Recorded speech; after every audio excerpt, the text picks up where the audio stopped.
Hello, everyone, and welcome to the DEY Dialogue Discussions in Defense of Childhood. My name is Denisha Jones, and today I'm joined by DEY National Advisor and all around amazing badass woman, Takiema Bunche-Smith. And we're going to talk a little bit today about our newly released framework, Fostering Healthy Identity in the Early Years, Affirming Race, Culture, and Ethnicity. And so we recently released this framework. I'll tell you more about where to download it at the end of today's discussion. But let's get right into it. How are you today, Takiema? I'm doing so well, Denisha. I'm really excited that as we roll into the end of Black History Month slash Black History Every Day, that we get to have this conversation. It's so needed. Yes, it is so needed now more than ever. We've actually heard some really good feedback from people who were, not able to support DUIs like they used to, but then they saw that we are not giving in to these assaults on early childhood education, Mhm. on teaching race, teaching, promoting getting rid of anti-racism, promoting race. So they're re-energized because we are continuing the fight, and that's what we want.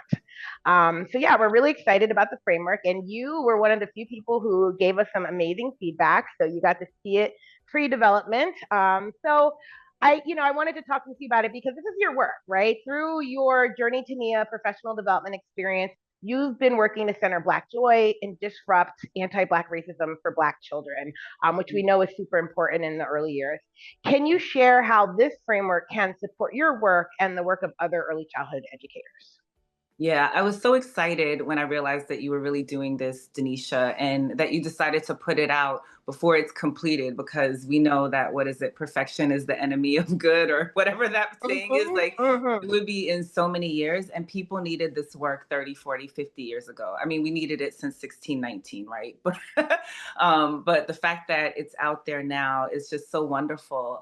There is so much anti-Black racism. There is so much racism, um, so much ignorance around culture and race and ethnicity, and understanding how it plays out for young children and how adults can support the positive development of racial identity.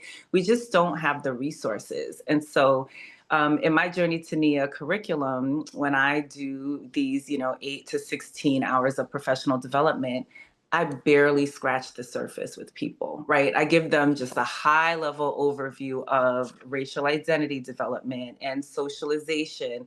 We talk about early child development from birth to, 5, 6, 7, 8 year olds. But we have so much to cover, and it's such an emotional process, right? It's literally a breaking down for people of what they thought they knew, dealing with internalized anti-Blackness for Black people, dealing with externalized anti-Blackness for people who aren't Black. This is a lot of things that we have to do, a lot of holding. And so what I can do is kind of give people a map, an overview, a high level kind of understanding of what it is and where we're going. But we don't have the opportunity to go in as deeply as we can, which is where the framework comes in. I'm so excited to be able to print a copy and to share the link and give it to all the folks that are participating in the Journey to NIA professional development with me, so that they can continue their learning and growing and continue doing better for all children around racial identity and racial socialization. Yeah, that's so great. I mean, I know you do this work. I've been in some of your sessions and they're so powerful. And I'm like, how can this tool support someone like you? Right. And that's great. We want it. We want it given out. We're gonna get printed copies. We'll have them at NACI. We'll have them at any public conference that we're at to give to people who we see in person. But they are available for download too, which is something Great. that we wanted to make Great. accessible to everyone. Denisha, let me just like say something on that. Like, you Mhm. said, like, I do powerful workshops, but I did not just wake up one day and do powerful workshops. It was through my interactions with you and learning from other people, key growth. Dr. Beverly Tatum, who actually set the seed for me when I was Yeah, taking her psychology of racism class at Mount Holyoke in the 90s. I'm um, so jealous that you got to study with Dr. Let Tatum. me tell I you in the something. in the webinar that you said you haven't heard yet, like how did this come about? that book changed my trajectory of teaching, and every course I taught was about racial identity development in the early years, no matter the subject, right? Because Right, early right. childhood education, right? I had to get it to people because kids, my students were not getting it anywhere, and so I had to filter it in, and like that alone was such a catalyst for this work because it was the first time I read a book where someone was talking about how young children see themselves racially and what we need to do to support that. And it was just like, it's so powerful. Yeah, no, I was so grateful. I'm so blessed. I've always been interested in race, and if we have more time, I'll tell you a story that I was going through some old papers and found an essay that I wrote when I was in fourth grade. I was 9 years old, and I was absolutely stunned because I was talking about anti-Black racism and also anti-Semitism, and I was kind of seeing analogies between the two, and so. Yeah. Clearly, race has been on my brain for a long time. And it was because I saw things and I left my neighborhood and I think I had questions and nobody was really talking about that with me, right? It was Yeah. just the way things were. And so I used myself as that example. I became extremely curious, right? Very, very curious. And so I'm always thinking about race, but there's always so much more to do. Like, there's no one person that's going to dismantle racism or dismantle anti Blackness. The only way we're going to do it is if every single person sees themselves as a steward and a champion for DEI, yes, diversity, Yes. equity, inclusion, belonging, disruption, all the words. Mm-hmm. DEI is not, it's just the beginning. Let's go against white supremacy. Okay, let's get real.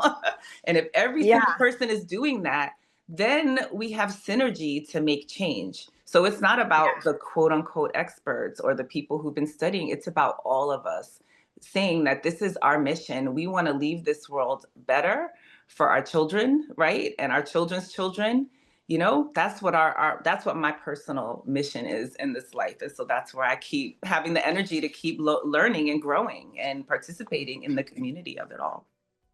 Yeah, and thank you so much for saying that. In the webinar we did, I rattled off so many people who are doing this work. Like I like this is not just me, this is not just you. I couldn't even include everyone. You, Key, as you mentioned, Megan Madison, Ajuma Jordan, right? So many people across the country have been doing this work, and but we need to keep getting it out there. We know that still so many early childhood teachers show up to the job and they know nothing about this. They know about child development, learning while Black. Ooh, who's that Okay, by?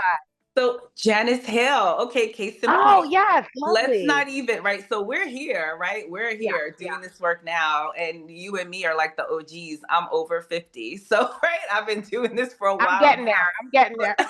But Dr. Hill, Gloria Yes, Gladson Billings, Dr. yes. Right? There's just so many people that have been Yeah, doing this Gloria work. Boot. I don't know if it's Booth or Boutte, but her work on Mhm, pro-blackness in early childhood, right? mhm, There's just mhm. there's so many people, Jawanza and Kunjufu was writing yeah, about Black boys and socialization, back in yeah, the 90s. I read that when I was doing my master's, and I was like, yeah, oh, I got to think about my Black boys that I'm about to go mhm, teach because this system yeah. is designed. And even Bell Hooks, right? And her All About Love, Right. right? And her work Yeah. talking about children and love and the work that we need to do, like Mhm. that is resisting anti-black racism. There's been Absolutely. so many giants who've been doing this work, and I think it's just so important that we continue the work, but we honor them and let Mhm. everyone know that. And then there's just so many people every day doing this work that we don't even know, right? And so Right. we want Yeah. to inspire them to keep going as well too. And we need the inspiration mainly because as you know, right, this current political assault, right? I'm not calling it a situation, it's an all-out assault attack, right? It is. On eradicating racism, on attacking the pursuit of racial justice in education, right? Mhm. So, what is your advice, right? Not to the people who are critiquing saying we shouldn't be doing this, but to the early childhood educators and activists who want to do this work, but they're Mhm. feeling the pressure to abandon their commitment to resisting racism in education. Mhm. Mhm. Well, that also is not new. I mean, the thing is, if we don't understand history, then we feel like we're just standing there with any foundation and like we're just dealing with the problem for the first time with no roadmap. And so that's the first thing. This is not new. I was getting pushback in 1998 in Yeah. classrooms trying to talk about race with children from other Hmm. educators, right? And other parents, right? People are like, what are Yeah. you doing? So that was, far more gentle, shall we say, than what we're experiencing in now, but not Yeah. really. And so, Yeah. so my thing is like, you actually know you're doing something right when you get a level of, mobilization to try to shut something down. The other thing is, you also, I don't know why we thought it would be easy. That's Mm-hmm. something that I always wonder. I'm going to do a lot of executive coaching with white women leaders of early childhood programs, and it gets hard for them, right? And they're like dealing with this, and I don't know about this, and I'm getting pushback. And I'm like, it's one thing for us to sit here and have a conversation about it being hard. It's another thing that you're living it in your bones. Now you have to live your values. What do you do when it gets hard? Do you just throw your hands up? In this case, we're seeing people throwing their hands up before anybody even comes to them, right? They're just Acquiescing, obeying in advance. completely obeying in advance, right? Because it was scared. So I have my feelings about that. One, as a human, I understand what it is to be scared, right? We are allowed to be scared. We are scared more when we are in isolation, and when we comply. What will come afterwards will likely be much worse than if we stood together and said, actually, we're going to mobilize and not do this, right? So we have people that are mobilizing politically and doing the marches and showing up at people's houses, elected officials' houses, right? So can we do that in our field as well? And what I don't want us to do is put the people that are standing in front of children right there on the front lines, right? This is really the job of leaders, to know that this is what you got into leadership for, right? Your job is to lead during complicated and challenging times, and you need to do the work that you can to try to create a space where they can continue to do the work, right? Because if you tell them stop, now they have to subvert within, right? And hide what they're doing from you. But if you say, these are our values, right? There are many colleges that are like, no, we are going to keep doing this work and protecting our students and our faculty. And they're starting to do it in coalition. And that's what we need to see more and more of. The other thing is that educators themselves, we are very creative. We know how to say things, without necessarily saying them. We know how to get a point across in a way that could be absorbed more positively. So let's get creative as well and see what we Yeah. can do, because the message has to remain the same. When we do not center the positive development of racial and cultural identity, and if we don't work on eradicating anti-racism, then we are literally participating and replicating it. We are literally harming children every single day that we go in and have a monocultural, library, right? If we don't ever talk about people of color in positive ways, right? Not just in Black History Month, where the challenges were that Black people experienced. And so I think we're all going to have to get creative. We're all going to have to know that this is a marathon, not a sprint, right? We're going to have to figure out which battles we want to pick, right? I had someone on a public a webinar that I was doing a few days ago with over almost 200 people. And they asked me a question about, labels, like, oh, would you say America's racist? And I'm like, I don't even want to have that conversation, right? Because I'll answer your question and then it'll be a soundbite and people say, she said it, she didn't. I want to look at the facts. I want to look at the fact that white men started the country after, right, decimating indigenous people and enslaving Black people, and said, this is our country. White men are in charge. Black people are not human. They're chattel. And if we do have a constitution, we'll have an amendment that says they're three-fifths of a person. And Dr. Tatum said that racism is a system of advantage based on race. So you put the two things together. What do you think? What do you think? What do Yeah, you I think? love it. I love it. One thing you were talking about earlier, it made me think about how um, the protecting the teachers, right? Because if you remember during the summer 2020, when we had this huge racial reckoning, which was really the impetus for all that we're seeing now, right? Like people, it wasn't just the protests for George Floyd, but it was the sustained protests in cities like Portland and Seattle, where they were literally on the front line for months, right? After the summer a protest. And one of the things that they did there, right, there was all this, they would say, white people to the front, and white people would come and form a shield because they knew that the police were not going to hit them while on camera, and they were protecting the black and brown people behind them. And Right. that's the image that came to my mind when you talked about the Mhm. administrators and the people. Mhm. You need to set up the system of protection so that the Mhm. teachers can do what they need to do, right? And so what does that mean? Maybe just talking to parents about, this is our commitment. It's not changing because they're the fascist takeover of the United States. We're not abandoning our commitment to these Mhm. principles, right? Mhm. As the pendulum swings back and forth, as we know, right? And so, and there's lots of ways they can do that. But I love that idea of like, Mhm. support, Mhm. protect your teacher so that they Yeah. can keep doing the work, and not be assaulted, right, by Right. what's happening. So yeah, that's exactly the image I was thinking of. And it doesn't happen in isolation, right? We're all in conversation. And if there are educators that want to be, the face of it or what have you, then yes, they Yeah. need to be communicating what their needs are. But what I want to also challenge us is like there's always the opposite, right? You talk about in the framework the internalization of racial inferiority and also the internalization of racial superiority, right? You've got to talk about them both. So when it Mm-hmm. comes to, for example, leaders protecting their staff so that they can continue doing the work that we know will support children to live healthy lives, I would love to see leaders who are now backing away from that also have the courage to stand up in front of parents and the community and say, we are going to comply with federal mandates or pressure that will cause us to sit here every single day and do harm to your children by not giving them a positive racial identity and factual information about history so that they can become critical thinking people and have healthy identities. Do you have the courage to say that? Because you're not Mm-hmm. just complying, you are making an active choice to harm children. So let's see if you Yeah. have the courage to do that. Pick one.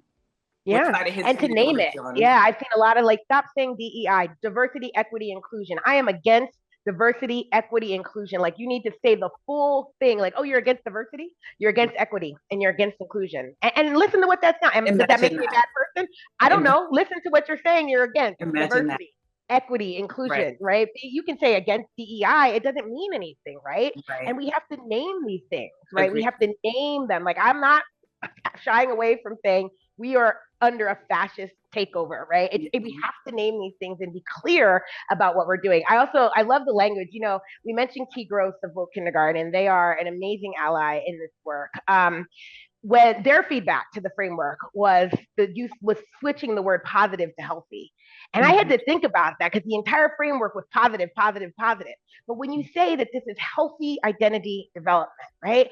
How are you against that? How are you against healthy identity development? And I'm trying to resist unhealthy identity development. So when you talk about your story at 4 years old, really thinking about anti-race, wait, did you say you're four? How old It were was you? 9. It was fourth Fourth grade. grade, fourth grade, 9 years old, thinking about anti-racism.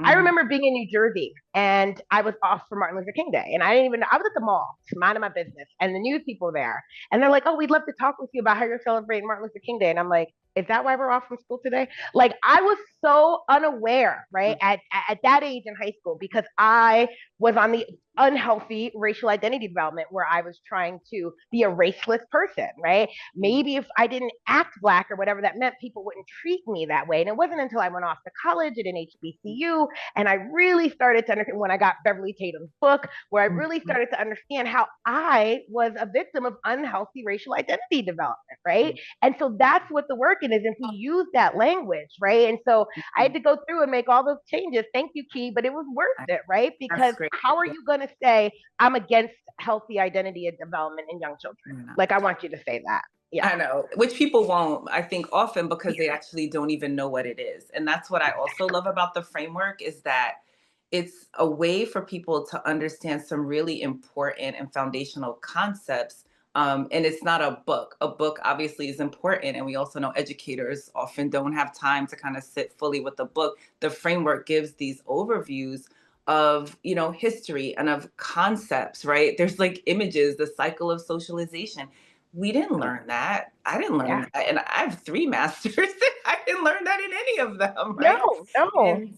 And most of it you learn from reading books, being in community, doing your own research, right? Like going down the rabbit hole, going into, databases to say, oh, someone wrote about this in the 80s and the 90s. And how do I make sense of this in terms of my understanding of child development and for educating and leading for young children? And so I love that the framework is actually going to help people understand what these words mean and what these concepts mean and how they can then participate in educating children. But you have to understand something for yourself, right? Adults have to understand things before they can actually Yes. behave in a Yes. way that makes sense for children. And so often, they'll be like, oh, here's this curriculum, here's this list of things you can do. And that's what educators often want, right? Because it's like, I have a lot going on. Give me the thing. What do I do? What is the book list?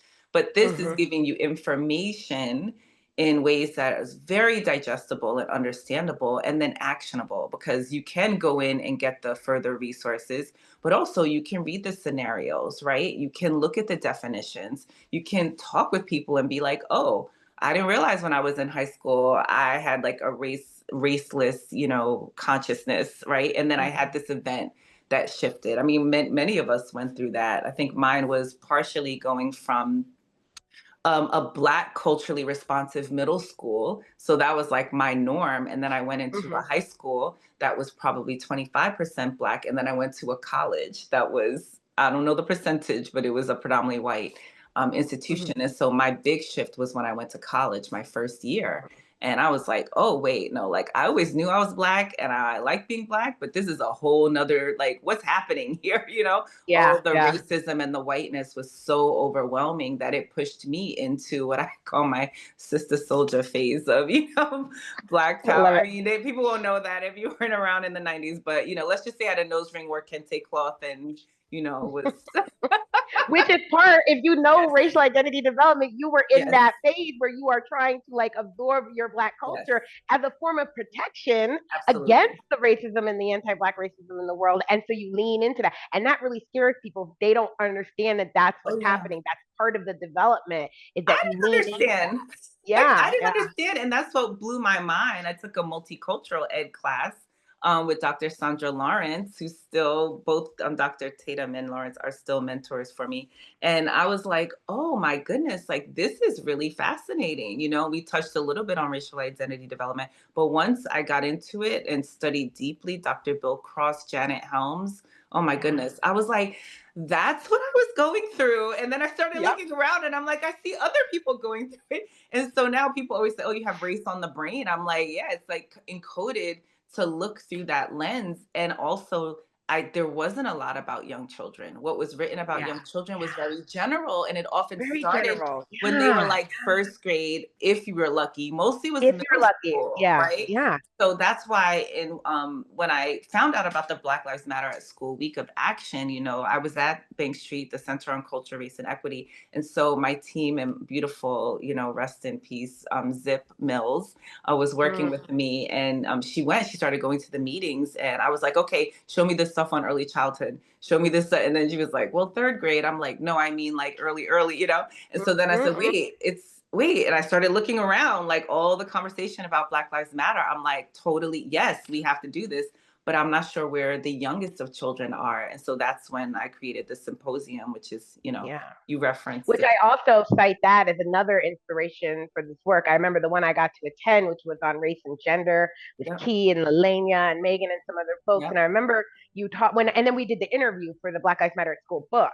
And you talked about how, no one was attending, was doing this, was really centering the youngest of children in our anti-racist work. And that was super important to also think about, right? And Mm-hmm. the more I started teaching racial identity development in my class with Sarah Lawrence, where I actually changed the title to Children, Families, and Identity, because I wanted to bring all of those things together in one course.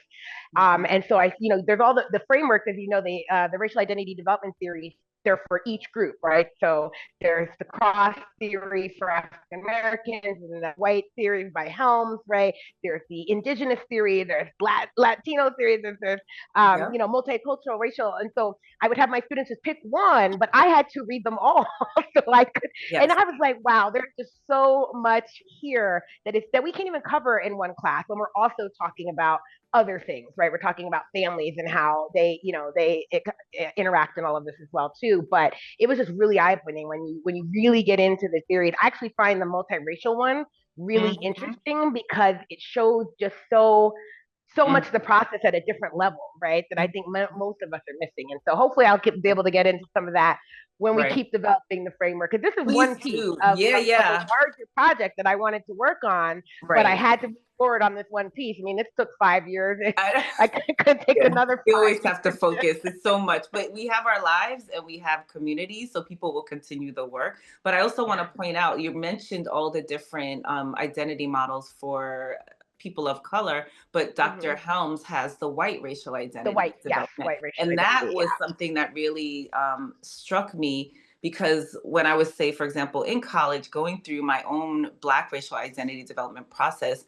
I realized that it was in juxtaposition to whiteness, right? And Yeah. white people. And so I really dug into that, so much so that I did my thesis on in college white women's racial identity development as a result of participating in that multicultural ed course. And That's so great.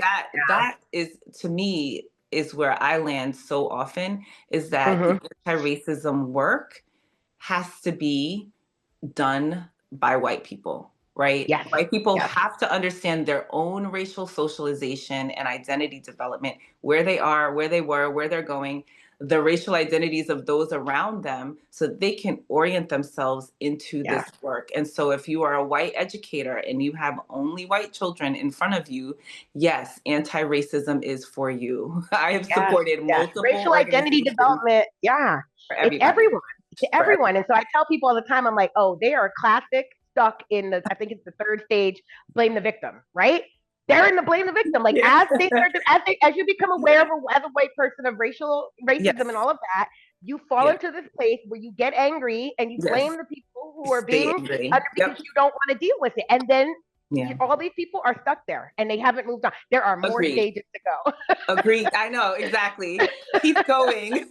Keep We going, want to see please. you to the other side Yeah, for we all of want to us, see you right? get past this. It's that's Yeah. a stage. It's a part of the process, but you don't have to stay there, and that's what I want people to understand. Takiema, thank you so much for this amazing, amazing dialogue. I love talking with you. When we did that interview for the book, oh my goodness, we talked for hours, and we It's always true. do I when we know. get together. So I can't wait to get to talk with you again. Thank you Thank so you. much. Thank you for And so doing the everyone else. work. Thank you. Thank you. If you're looking for the framework, please go to DEY.org, click on resources. It is the first resource listed. You can download it. You can watch the webinar from Black Lives Matter School Week of Action that we did a couple weeks ago. And if you want to get into more of this training, we, as part of our Reflected Practitioner series, we are running a 3-month course on the framework. You just subscribe. It's $25 a month. We do have scholarships available. We don't want the cost to be prohibitive for anyone. And we hope you'll join us. And if you want to bring this work to your school, reach out to me or Takiema and so many others. We are not the only ones. If you want someone closer to your location, we'll find someone who we can recommend to you who can do this work. But just reach out and engage, and we hope to hear from you. And let us know how you like the framework. Send an email to Denisha Jones at DEY.org. Thank you so much.